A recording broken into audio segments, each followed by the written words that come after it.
السلام عليكم ورحمة الله وبركاته. وعليكم السلام.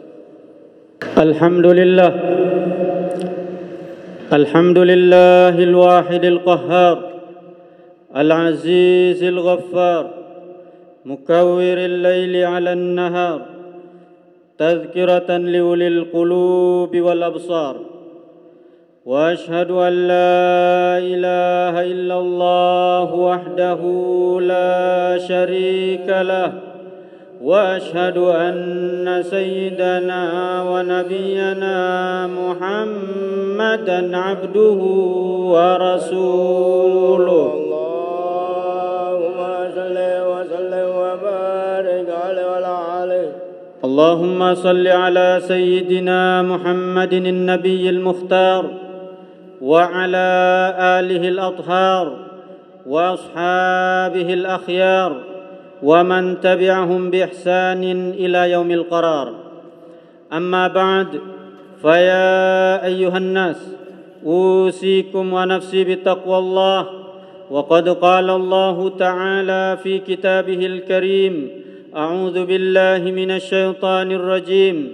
يا أيها الذين آمنوا اتقوا الله حق تقاته ولا تموتن إلا وأنتم مسلمون. وقال تعالى: وما خلقت الجن والإنس إلا ليعبدون.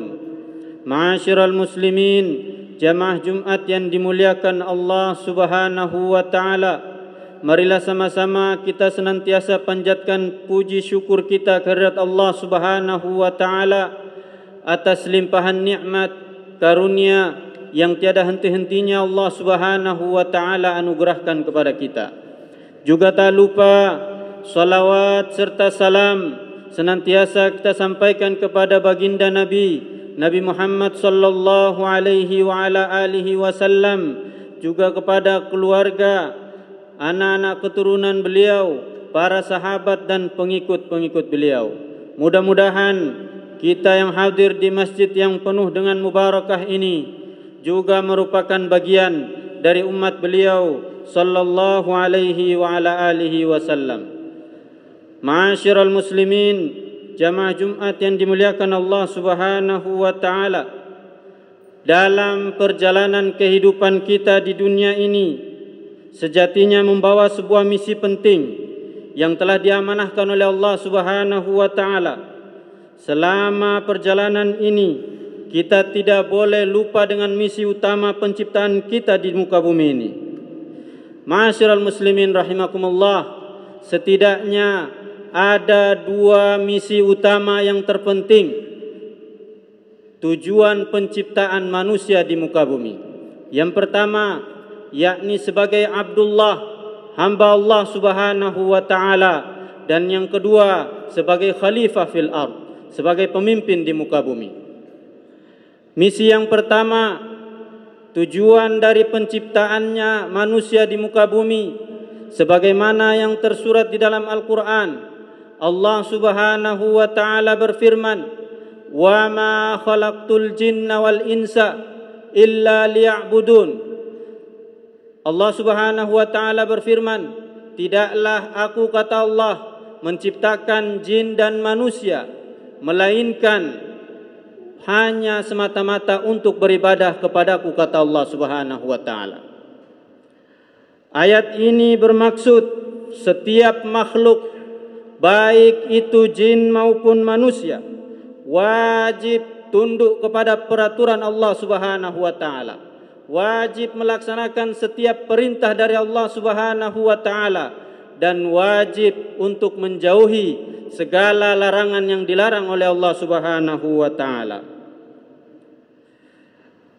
Dan juga ayat tersebut bermaksud kita senantiasa menerima apa yang Allah Subhanahu wa taala takdirkan, karena manusia diciptakan atas kehendak Allah Subhanahu wa taala, diberikan rizki sesuai dengan apa yang sudah Allah Subhanahu wa taala tentukan. Tidak ada seorang pun yang mampu memberikan manfaat kepada kita atau bahkan memberikan mudarat kepada kita, kecuali hal tersebut telah direncanakan oleh Allah Subhanahu wa taala. Ma'asyiral muslimin rahimakumullah, dan hal yang terpenting pula harus kita sadari bahwa kewajiban kita menyembah Allah Subhanahu wa taala bukan berarti Allah Subhanahu wa taala butuh untuk disembah, akan tetapi sebaliknya kita adalah makhluk yang butuh beribadah menyembah Allah Subhanahu wa taala. Istiqomahnya kita dalam beribadah menyembah Allah Subhanahu wa taala merupakan tolak ukur ketakwaan kita kepada Allah Subhanahu wa taala. Juga akan memberikan dampak baik pada kehidupan kita, baik itu di dunia maupun di akhirat kelak. Ma'asyiral muslimin rahimakumullah, kebutuhan kita menyembah Allah juga akan mendatangkan rasa tenang sekaligus mengikis sifat-sifat kesombongan yang ada pada diri kita, yang kesemuanya bermuara pada kesadaran diri bahwa kita adalah makhluk yang butuh terhadap penolong, Sang Maha Penolong, yakni Allah Subhanahu wa taala. Allah Subhanahu wa taala berfirman, Allahul ladzi khalaqakum min dha'fin thumma ja'ala min ba'di dha'fin quwwatan thumma ja'ala min ba'di quwwatin dha'fan wa syaibah yakhluqu ma yasha wa huwal alimul qadir.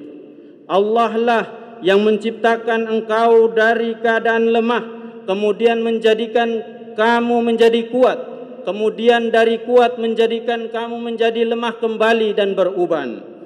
Dia Allah Subhanahu wa taala menciptakan sesuatu yang Allah Subhanahu wa taala kehendaki dan Maha mengetahui juga Maha kuasa.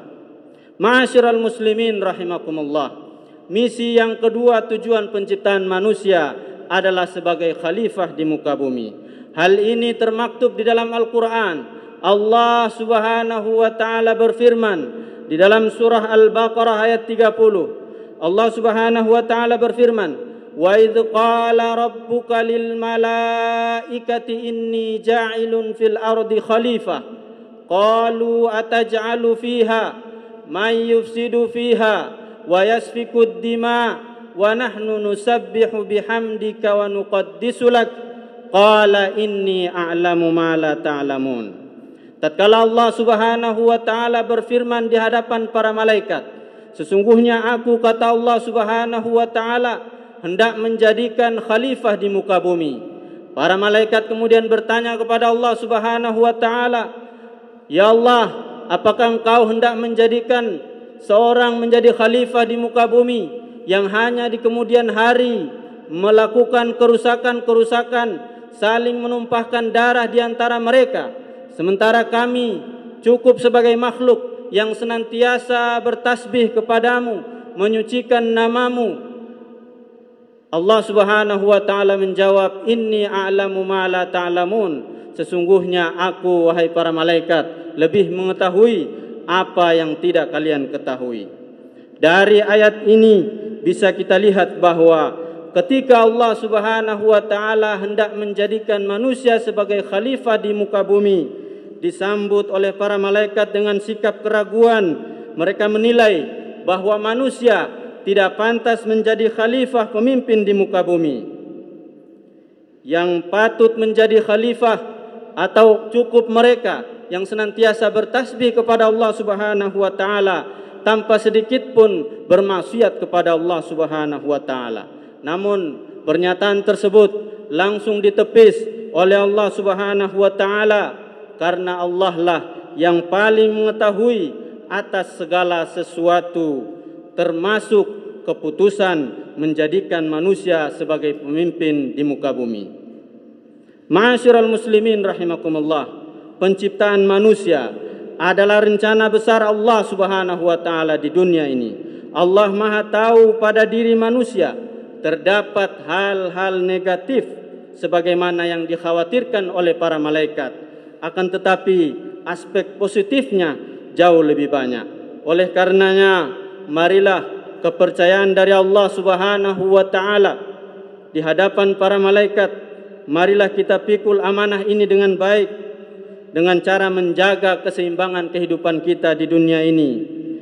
untuk menjaga keseimbangan dalam kehidupan kita, kita senantiasa mengikis perilaku-perilaku negatif kita, berupaya menghindari perselisihan di antara sesama manusia, dan berupaya menjauhi hal-hal yang dapat menyebabkan putusnya silaturahmi di antara sesama manusia. Juga kita berupaya memperkuat sikap positif kita dengan memberikan manfaat antar sesama manusia. Rasulullah SAW bersabda, khairun nasi anfa'uhum linnas. Sebaik-baik manusia adalah yang paling memberikan manfaat kepada manusia yang lain. Ma'asyiral muslimin rahimakumullah. Itulah dua misi utama penciptaan manusia di muka bumi. Mudah-mudahan kita senantiasa selalu ingat dan dapat melaksanakan serta mengemban amanah besar agar kita bisa menjadi hamba yang benar-benar bertakwa, menjalankan segala apa yang diperintahkan oleh Allah Subhanahu wa taala dan berupaya menjauhi segala larangan-larangan Allah Subhanahu wa taala. A'udzu billahi minasyaitonir rajim. Bismillahirrahmanirrahim. Wal 'ashri innal insana lafi khusrin illa alladhina amanu wa 'amilus shalihat wa tawasaw bil haqq wa tawasaw bis sabr. Barakallahu li wa lakum fil Qur'anil azim wa nafa'ni wa iyyakum bima fihi minal ayati wadh-dhikril hakim. أقول قولي هذا واستغفروه إنه هو الغفور الرحيم.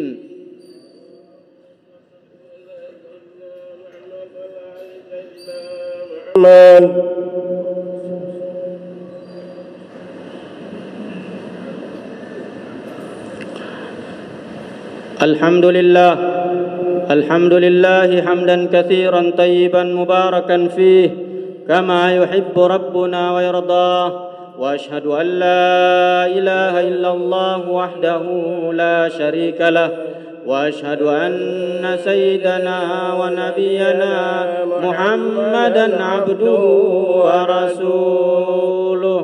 اللهم صل وسلم وبارك عليه وعلى آله. اللهم صل على سيدنا محمد وعلى آله وأصحابه أجمعين. أما بعد، فيا أيها الناس أوصيكم ونفسي بتقوى الله. اتقوا الله وقد فاز المتقون. وقال الله تعالى في كتابه العزيز: أعوذ بالله من الشيطان الرجيم.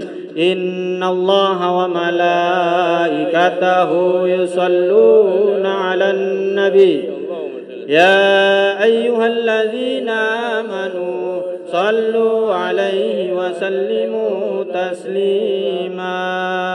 اللهم صل وسلم وبارك عليه وعلى آله. اللهم صل على سيدنا محمد وعلى آل سيدنا محمد كما صليت وسلمت وباركت على سيدنا إبراهيم وعلى آل سيدنا إبراهيم في العالمين إنك حميد مجيد. ورضى اللهم على أربعة الخلفاء الراشدين أبي بكر وعمر وعثمان وعلي، وعن التابعين وتابع التابعين ومن تبعهم بإحسان إلى يوم الدين، وعلينا معهم برحمتك يا أرحم الراحمين. اللهم اغفر لي وللمسلمين والمسلمات والمؤمنين والمؤمنات الأحياء منهم والأموات إنك سميع قريب مجيب دعوات يا قاضي الحاجات. اللهم ادفع عنا الغلاء والبلاء والوباء والربا والزنا والزلازل والمحن وسوء الفتن ما ظهر منها وما بطن عن بلدنا هذا خاصة وعن سائر بلاد المسلمين عامة يا رب العالمين. ربنا آتنا في الدنيا حسنة وفي الآخرة حسنة وقنا عذاب النار. عباد الله، إن الله يأمركم بالعدل والإحسان وإيتاء ذي القربى وينهى عن الفحشاء والمنكر والباقي يعظكم لعلكم تذكرون فاذكروا الله العظيم يذكركم واشكروا على نعمه يزدكم ولذكر الله أكبر